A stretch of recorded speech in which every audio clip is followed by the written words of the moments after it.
So in this week of the Family Flips, we are looking at maximizing the space that we have use of right now in the retail floor. Long term, we are desiring to expand back into the stockroom, but before we expand back into the stockroom any further, we've got to look at the space that we are currently using to make sure that we're using it the best way we can now that maximizes profitability, but also takes into account the guest experience so that it's optimized. We can't just think about the bottom dollar without considering the guest and how they're going to experience shopping in our store.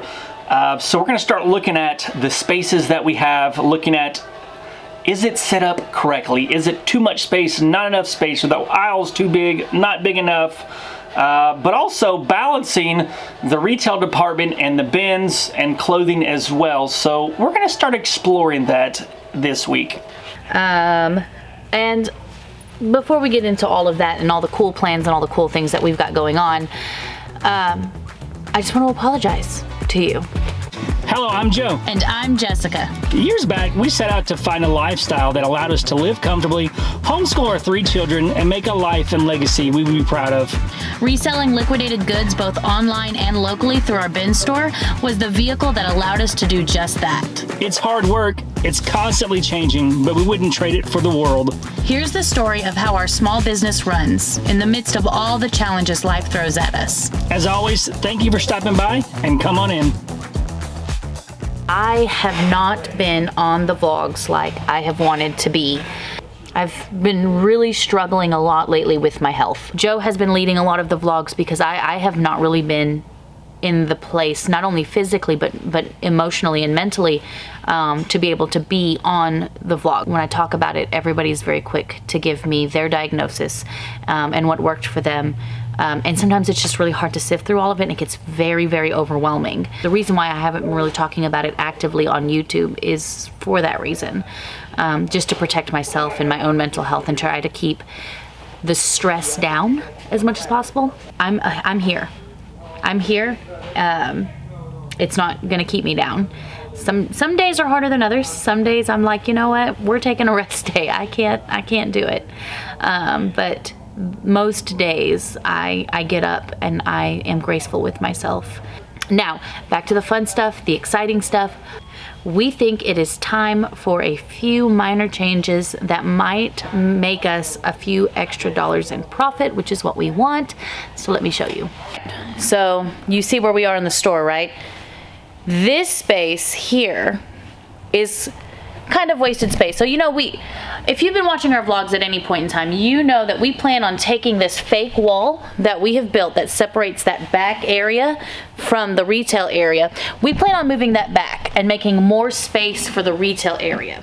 But before we do that, there's some stuff that needs to be done back there. There's some organization, some storage problems that we need to solve back there, and we're doing that. But until then, we can still take the time to make this space more profitable, and really this area here with retail and that area over there where the, what is that called? Cashier? Checkout station. It's wasted space. It's wasted space. It hasn't been wasted space that much. I'm chewing, sorry. He had an omelet. Because we've used the area against the wall back over there. You see like the little shelves that are there. We do that, if I can get back in here. We've used that to hold people's bags because all we have had since we've been open is the little blue IKEA bags. But we've grown. We've got shopping carts now. We've got actually 10 shopping carts, and we've got another 15 that are coming in the next week or so. And with the addition of shopping carts, I didn't think our customers would like them that much, but they love them. So now we're getting more. Right?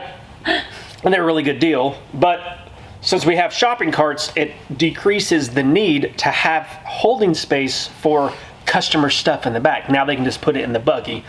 So we've got to utilize the space. And really, we also have to make a space for the shopping carts as well, because where they're currently stored is not very user-friendly. I mean, it's user-friendly, but it's not, I don't like it. It's not efficient. Yeah, I don't like it. Okay, so this is what it looks like behind the counter, right? And so we have all of this space that we use. And really, on a really busy Friday when we didn't have shopping carts, this was lined with shelving. So it made this space a lot less spacious. That's a great word. Yeah, I mean, that's what it is.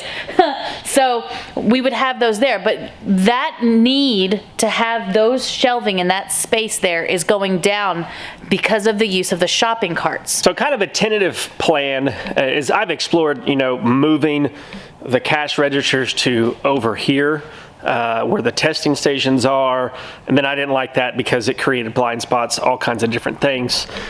So we landed as our current registers, they are 8 feet wide, and we don't exactly need 8 feet, right? They could be 6 feet, but the thing is we need 4 feet right there, so that we have a little gully, is that what it's called? A little cubby hole where the buggies will just go back against that little thing there to put all the buggies, and then we just need to reduce the registers by 2 feet per register to get the 4 feet. I also want to point out that we're in the South, so we call them buggies, but you may also know them as shopping carts. Shopping carts, shopping carols, I think I've heard them called that. We call them buggies down here. They're buggies. They're buggies. I mean, we've been open now long enough that we know a lot of shopping trends. We've had enough theft that we are able to now identify the blind spots and the problems in the way that we set up the store. Joe wanted me to point out that we set up the store wrong to begin with. We did. Yeah. It's just one of those things where we had a floor plan. We left a floor plan at home. We didn't think it was important to go back and get it. We thought we knew. And we didn't, because really we had initially set up these bins. These bins go straight across. We'd initially set them up right to go up and down. Is that right? Yeah, it was they're up supposed and down? to go this way and not this way, because you get, it's not a whole lot, but you get more bin space for going this way versus this way. Like you get, I don't know, 16 square feet more in bin space, but when you're looking at 16 more square foot, and our bin sales are like, $15, $16, $17 per square foot, 16 times that per week, like it adds up to several $100s or over $1,000 per month just for a little 8 foot by 2 foot space. We also don't necessarily need all of this testing station area. Majority of people do not really need to plug it. I mean, there's so many things that you're looking at, and people don't really need a lot of that space. And I've even considered trying to cut these down and make them into squares and putting them in a center area. Because if we can do that, it's a lot less likely that, I just want you to look at this, right? So say you're at the cash register. Watch. All right, so here's something that I've noticed. Cash register's over here, right? They are facing away from you. They can easily use their body to hide stuff. If I create these tables and I put them together in squares where there was full access all the way around, we can hang the electric and have them come down from the ceiling. That's gonna lower the possibility that they can use this space as a place for theft.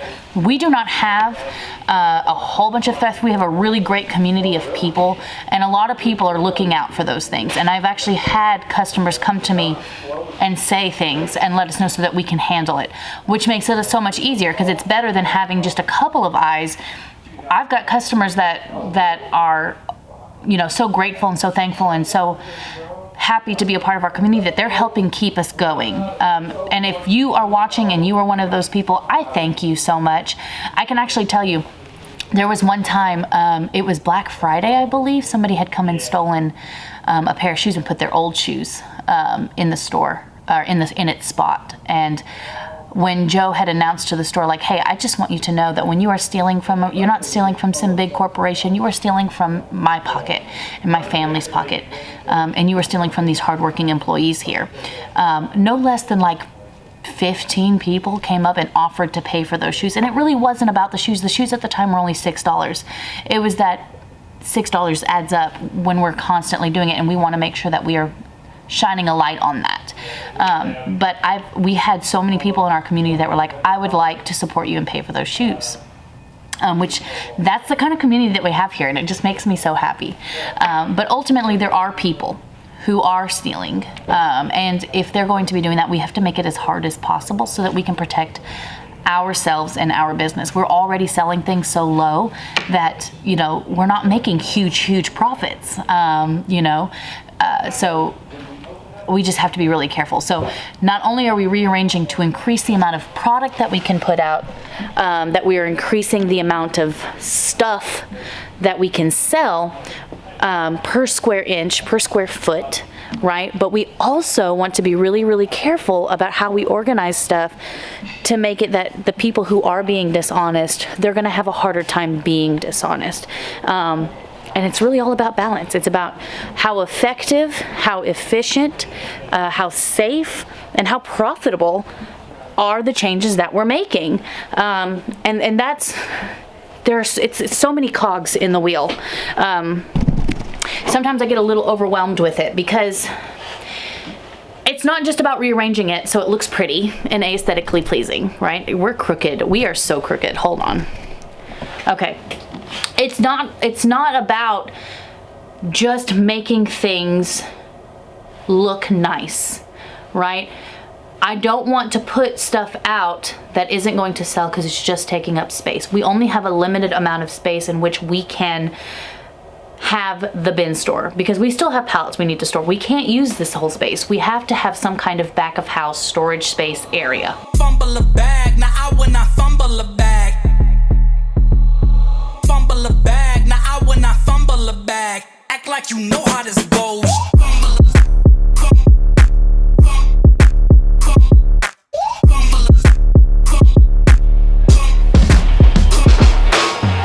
That's normal, Whitney.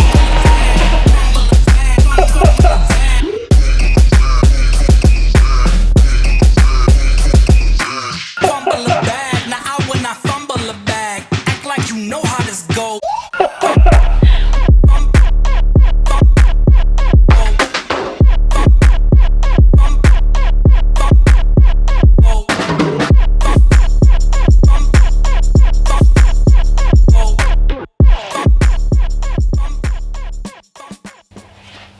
I'm one of those weird human beings, I think, maybe. I don't know. Let me know if you're weird like this too. But I have always enjoyed, let me rephrase it.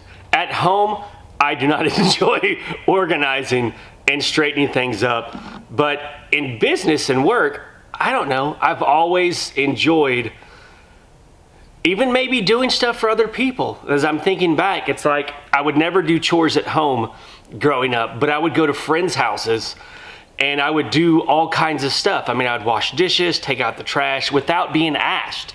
But at home, I wouldn't do anything. And I guess, you know, maybe it's the ADHD where it's like a low dopamine response. You don't really, you don't really enjoy things that don't really get you a dopamine response. But as an acts of service person, I would always go to other people's houses and I would do stuff because, I wanted to serve them. I wanted to, show my appreciation for them. And I always got like a good response, so it's like it encouraged me to do it. But then I would work at Fred's for, retail. It's like a discount store.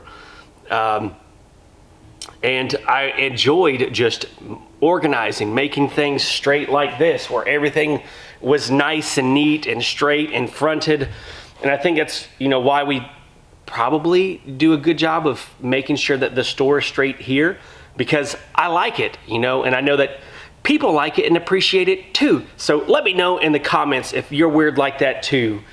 I don't like that. I don't like to do it at home, but then I love to do it everywhere else. But it's probably one of my favorite parts.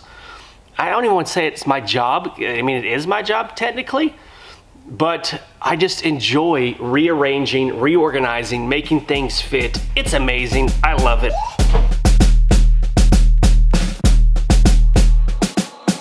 Fumble a bag, now I will not fumble a bag.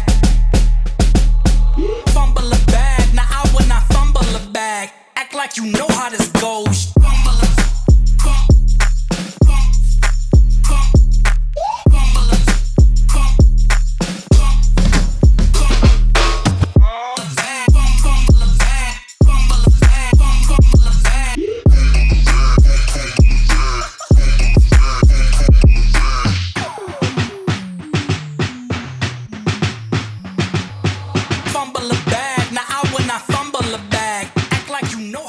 So we originally moved this cash registers around so that we could put our shopping carts down this way.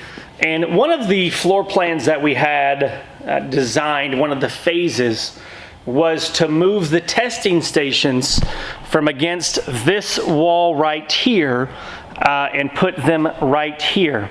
Now, we were going to do that for a while because we actually even flirted with putting the retail shelves, I think the light would be okay, putting some retail shelves against this wall and moving the testing stations.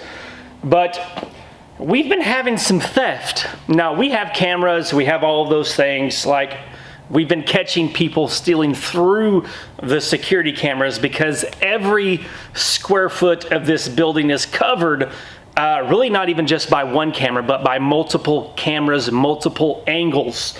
So yes, people are stealing and we're not catching them in the act, but we are able to catch them after the fact because we notice things with empty packages, and then we can go back and trace their steps to see when the packages appeared there and then who it was, by what time they checked out, and we can trace all that, and we've been catching lots of people. And one of the common culprits has been right over here in this area where the testing stations were before, was they would get right there and it would create a blind spot for us physically being able to look at them. Now, we could see them, but it was somewhat shielded because their backs were turned to us. Now, when we put that there, I knew that that would be an issue. I've been working in retail a long time, right? I understand, dynamics and creating opportunity and such, but it's getting to where it's happening more. So that's why we went ahead and moved the testing stations here. Now, this is not how it's going to be long term. I don't know if I like it. I don't know, but I do know that they're going here. We had 3 8-foot testing stations. We're only going to have 2 8-foot testing stations right now. Because it's right in front of the registers. Their backs are they are not gonna have an opportunity to do it there. So people who will steal and who are going to, they will still do so, but it's gonna be harder for them to do so. I've even thought, to do like a Family Flips Most Wanted sign up there and start posting people's pictures that are stealing from us and that we've caught stealing. And I don't know, I have varying thoughts about it. Like, one, I don't know, it's kind of tacky, but at the same time, I know that some people steal because of opportunity, like they're desperate. But then the people that we've been catching stealing, they've just been stealing just to steal because they don't want to pay for it.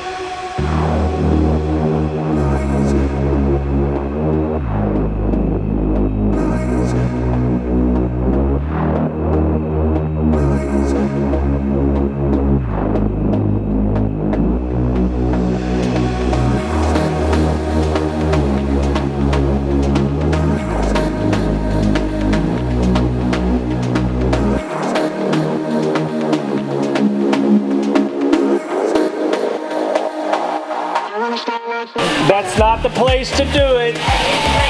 Y'all can go to the other store if y'all want to get crazy. Can I get excited? You can get excited, but we don't run around and be pushing and running into people. Thank you, I appreciate that. We don't grab stuff out of people's hands. We play nice here. If you don't, you can go shop somewhere else. Good morning.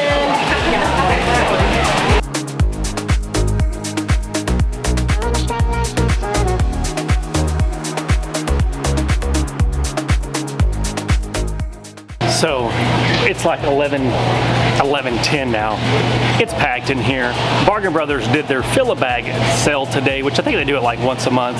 When they do it, we usually do the 75-cent events for everybody because it brings in a ridiculous amount of people. There's probably, 60 or 70 people in there digging around for 75-cent items.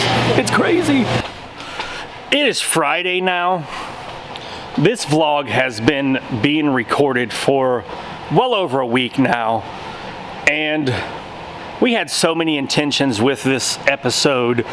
with talking about why we're expanding the store, why we're optimizing the space.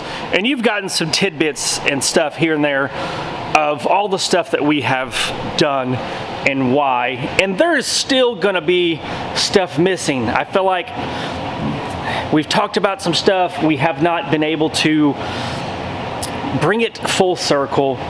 It's just been that kind of week, y'all. That's like, you know, being a small business owner. I'm gonna put you up here. You're a little higher. But now we're kind of crooked. There we go. Being a small business owner is really, it's like a freaking roller coaster ride. I mean, it really is. It's like you're, you know, going up, and then all of a sudden, like, you're going at a good space, you're having fun, and the freaking bottom drops out. Things happen, employees call out, things don't go quite as expected, kids get sick. It's been that kind of week. I think this week, Lucas has missed several days of school, so Jessica has been at home taking care of him. So that destroyed several of the plans. Like, we're supposed to do a live unboxing today. It's not happening. We have had an employee miss work, at least one employee miss work every single day this week, and we're a small team. So when an employee doesn't come in that day, we're missing like 25% of the staff. I know yesterday it was crazy busy, 75-cent event, 170 customers in 4 hours of work. Very, very busy, busiest traffic day we've had in a long time, and we were down to 2 people. And then on top of that, it was restock day. As you can see, these bins are stocked full. So we were here a lot later last night than normal. So that's just how it goes, y'all. It's just been a week. So I know there's stuff that we will have missed, that we didn't articulate, we didn't describe the way that it needed to be. And some of you are like, well, you didn't really finish that. And Jessica and I had talked, and we were talking about, like, you know, we would do pickups where we would go back and record some stuff to put it in. And I think just the need to be perfect, I think the need to be transparent is more important than making it look like all of this stuff, because I think that's more important. I think that's really the story of the video, is just we have plans, we set things out, and things happen. Small business happens. You have to, like, just like how we adjusted the stuff. We were going to put it in one direction, things happened, and I guess that was like some prophetic foreshadowing of this episode, is that you have plans and you try it out, and then life happens, things happen that are beyond your control, and you have to adjust on the fly. That's small business. That's bin store discount. Is you have to be able to adjust very, very quickly, and really you have to have a pulse. You have to be able to see around the curve before you get to the curve to know what's going to happen. And if not, then things can go haywire. Haywire is the key word that I'm looking for, is that you've got to have a good pulse on your business. You've got to feel it. It's like emotions. You can just feel the emotions. You can feel and be in tune with what's going on, or else things could be bad. But that's where I'm going to leave y'all today. The store is fixing to open here in a little while, and that's just where I'm at, y'all. It's good though. It's not bad. Like, I'm not depressed. I'm not stressed. For those people who'd want to give us advice, I don't really need advice. Encouragement. You can give me encouragement, but I don't need you telling me that you should do this or do that, or, you know, do this, do that. That's not helpful at all. Never is. But encouragement is always welcomed and appreciated. Until next time, peace.